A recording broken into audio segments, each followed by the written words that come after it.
اس کے بعد اللہ تبارک و تعالی نے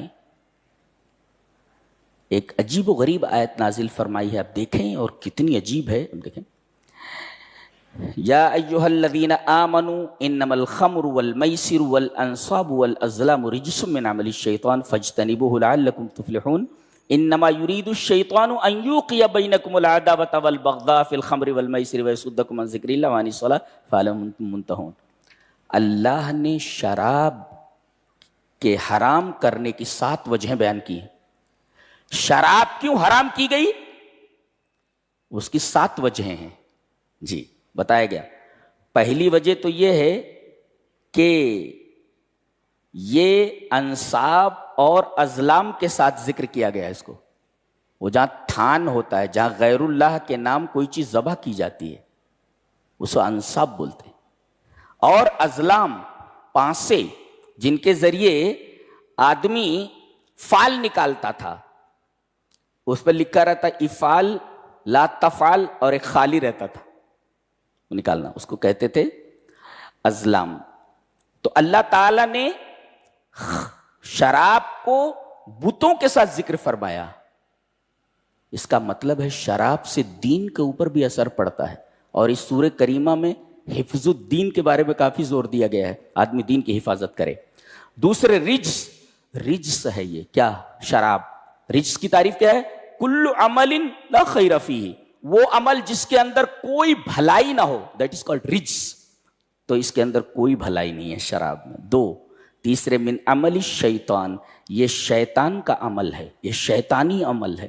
ظاہر ہے کہ آدمی کو شیطانی عمل سے دور رہنا چاہیے. 3. فجتنبوہ، منع کیا گیا، رک جاؤ، اجتناب کرو. 4. اگر نہیں رکو گے تو کامیاب نہیں ہوگے. دیکھیے اور 2 چیزیں آگے بتائی گئی کہ اس سے آپس میں بغض و عداوت اور نفرت پیدا ہوتی ہے. آدمی شراب پیے ہوئے کسی کو گالی دے دیتا ہے اس لیے کہ ذہن قابو بھی نہیں ہے، لڑائی جھگڑا ہو جائے، مرڈر تک ہو جاتا ہے. تو اس سے عداوت پیدا ہو جاتی ہے دلوں میں. اور 7ویں چیز وَيَصُدَّكُمْ عَنْ ذِكْرِ اللَّهِ وَعَنِ الصَّلَاةِ، کہا گیا کہ جب تک آدمی نشے میں ہے تب تک وہ نماز کے لیے مسجد میں نہ آئے. اس کا مطلب جب دماغ قابو میں نہیں ہے تو اللہ کے ذکر سے غافل ہے، نماز سے غافل ہے. تو یہ 7 چیزیں ہیں کہ شراب کی وجہ سے یہ 7 چیزیں متاثر ہوتی ہیں.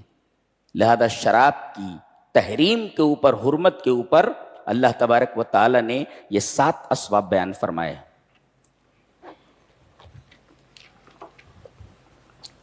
آگے عید کا ذکر ہے. عید الاولینا و آخرنا. اس سورہ کریمہ کا نام مائدہ کیوں ہے؟ مائدہ مانے دسترخوان. حضرت عیسیٰ علیہ السلام کے حواریین بھوکے تھے.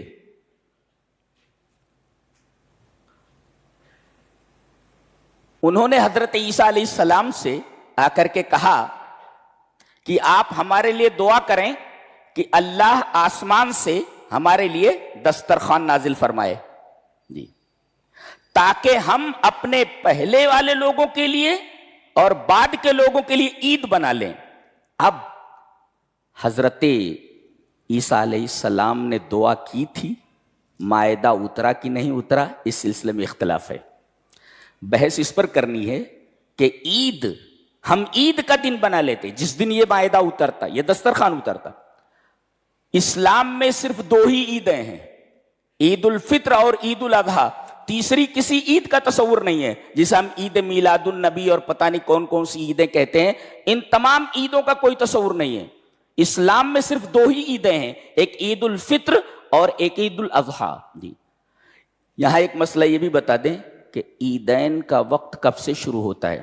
سورج نکل کر 1.25 نیزے پر آ جائے، 1 نیزے پر آ جائے یا 2 نیزے کے برابر، اس کا اندازہ کیا گیا ہے کہ سورج نکلنے کے 15 منٹ بعد عید کی نماز کا وقت ہو جاتا ہے. آپ پڑھ سکتے ہیں. کب تک پڑھ سکتے ہیں؟ زوال تک. زوال کے بعد عید کی نماز نہیں پڑھ سکتے آپ. تو سورج نکلنے کے 15 منٹ بعد اس کا اندازہ کس سے کیا گیا ہے؟ سورج 1 نیزے کے برابر یا 2 نیزے کے برابر ہو جائے، یعنی سورج نکلنے کے 15 منٹ بعد عید کی نماز کا وقت شروع ہوتا ہے اور زوال کے وقت تک اس کا وقت رہتا ہے. زوال کے بعد آپ عید کی نماز نہیں پڑھ سکتے ہیں۔ یہ عید کے بارے میں ایک مسئلہ تھا، اور 7 5 12 تکبیروں سے پڑھی جاتی ہے۔ تکبیر تحریمہ کے بعد پہلی رکعت میں 7 تکبیر زوائد، اور دوسری رکعت کے اندر 5 تکبیر زوائد۔